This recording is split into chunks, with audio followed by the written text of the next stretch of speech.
Hello, everyone. This is Henry Kramer, 605 Chaser. As you can see with the 7-day forecast, we got great temperatures for the next couple of days. However, it will be quite breezy, dry air moving on in for the first part of the week, work week. However, as we get into Tuesday, that's when things get a little bit more of a wet and soggy type of thing. It's not going to be a total washout, but some much needed rain for Tuesday and Wednesday. And then we dry things out again for the later part of the work week and much cooler temperatures. These 75-degree temperatures that we're going to have for Monday and Tuesday, that's pretty much the last time that we're going to see that for quite some time, I believe. So let's take a look at what we have for severe weather. All right, as far as severe weather goes, we really don't have much to talk about in much of the United States. Really, general thunderstorms over in areas like Detroit, Michigan, over into Utah, and even on the Pacific Northwest. And we'll talk about that a little bit more as you can see some of these parameters here, risks of some snow. We'll talk about that a little bit more and how that might impact areas of South Dakota in the coming days. Let's take a look at the next day, day two. We do have those marginal risk that moves into the Sioux Falls area. Marginal risk for severe weather basically just means that there are some elements there for a marginal enough risk, but there's a few other things that have to come together. Does that mean that we're going to have tornadoes? Oh, absolutely not. Biggest risk and low at that risk, but the biggest risk would be some hail and some wind. Uh, Very gusty winds are going to be wreaking havoc, as well as some marginally severe, uh, marginally severe wind. That is, and then general thunderstorms over in this area. Now, this is speaking of day two, which would be basically on Tuesday because today is Monday. So let's go ahead and quick take a peek at how how this is playing out and why is this possibly um, having some severe weather. All right, in order for you to see that, you're going to have to take a quick peek at our 500 millibar wind with the GFS. You can see a big trough, a big dip right here. Let me put that in analysis here. We do have that big trough. So that's going to dip down, and that's where that colder air is currently based on this particular weather model. If we put that into motion, you'll be able to see how this moves off to the east and continues to deepen where we get that much cooler air from Canada. And as we get into the 30th there, you're going to see right here, let me put that drawing on right here where that deepening is pretty sharp. Let's take a look at some of the dew points in there as well.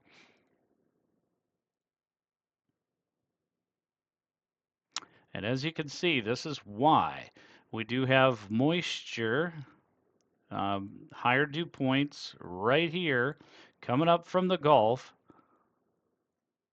And then this much drier air on this side, the two seasons clashing basically, drier, cooler air, and that's why we expect to have some storms right in this area. Again, marginally severe, nothing real significant based on the models that we have looked at. And then there is also a possibility of a much deeper and much more disruptive thing to come to play uh, out in the Pacific Northwest for a second wave possibility. Let's take a quick peek at our weather out west in western South Dakota. Let's see what we have happening there over the next 48 hours. All right, here it is. Sometime tomorrow, we could start seeing possibility of some snow entering western parts of South Dakota, mainly the hills. But there is indications that we could see some snowfall up into North Dakota as well. It would be this area right here, just south of Jamestown area. And then it's going to be kind of dependent on how quickly this shows up. The sooner it shows up, the cooler the air, therefore could end up having more impacts to the western part of South Dakota. But as we start to cool down on the 29th in the evening, that's when we really expect things to kind of ramp up. Now, how much snow are we expecting over in that area? Let's take a quick peek at the 10-to-1 ratio. This is only one weather model, so just be aware of that and just be aware. So this is between now, the taping of this at 8 a.m., October 28th, 2024, and out to whatever that valid time up at the top here is. So let's go ahead and show that loop. That's really where it goes. So over the next 48 hours, the area that really is probably going to get the biggest amount, of course, as expected, would be over in the Black Hills area. You know, obviously North Spearfish, some of those areas up in the Belle Fourche area as well. This is overdone, I do believe, quite a bit. So just be aware of that. We got 6 to 14 inches, quite a tight gradient. Again, this all depends on the surface temperature, and then about 4 inches. Really not much of anything. And then, as I stated, some areas south of Jamestown, they could see probably a dusting at the most. I think 4 inches is probably a little overdone. Probably maybe more like 1 to 2. Let's take a look at the NAM, just so you can get a better perspective of what that could look like around the same time frame.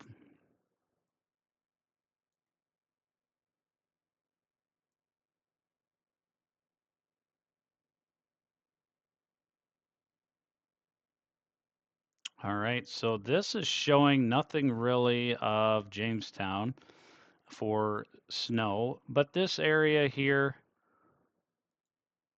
Spearfish, they are equaling out about the same. Let's take a quick peek at the measurements here. So that area would probably be the area, since they're both about the same, that would probably be the area that's going to see the most significant impacts. Anyone in this pinkish around here, because really those two weather models are pretty well in agreement that there's going to be some snow impacts there.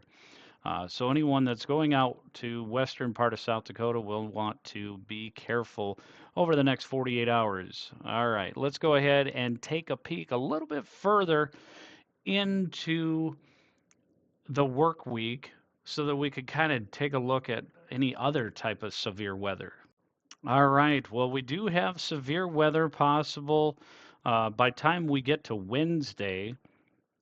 Oklahoma, areas of Kansas up into the Kansas City, Topeka area in that slight risk already this many days out. And that's going to be because of the fact that we have that tight gradient, the stormy weather, the cool, dry air on the west side of that, and then the moist, warmer air on the right side. So we certainly want to be careful and mindful of that. And the marginal risk will go all the way up into Iowa. Let's take a quick peek at our GFS because that'll allow us to go out far enough for one model here. And we'll take a quick peek at the composite reflective to see how that might play out, just so you guys can plan your work week if you do have some travels to the southern part of the U.S. As we get into the 30th, you'll be able to see here's those storms, and on the 29th, that will indicate some heavier bands of snow up there.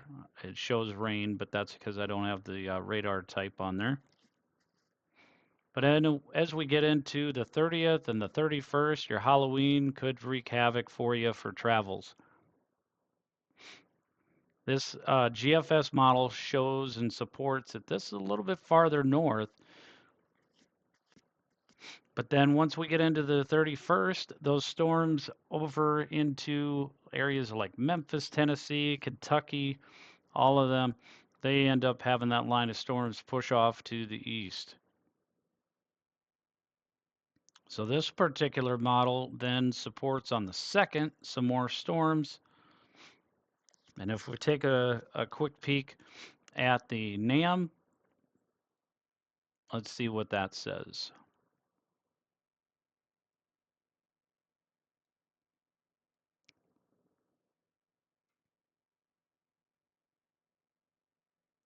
And this one does support 30th. We have the storms kind of in the same general area. So NAM and GFS are in fair agreement. However, the NAM does have this showing this is probably more likely scenario because of the fact that this is supporting where the Storm Prediction Center has that on day 3, has the slight risk here. So that would be more likely scenario to have those storms develop right up here into the Oklahoma area and then push off to the east. That's what we have for there. Let's go ahead and take a quick peek at those winds. All right, this is a look at the GFS. Okay, this is supporting that we do have some winds that are expected to wreak havoc. As you can see, when we get into the green shade, that's going to support the gusts up over 25 miles an hour. Once we get into the 30th here, you can see down in areas of Kansas, that's where we end up seeing the stormy weather, those winds really wreaking havoc. It tries to push up into the areas of South Dakota, but mainly out west in the sandhills of Nebraska.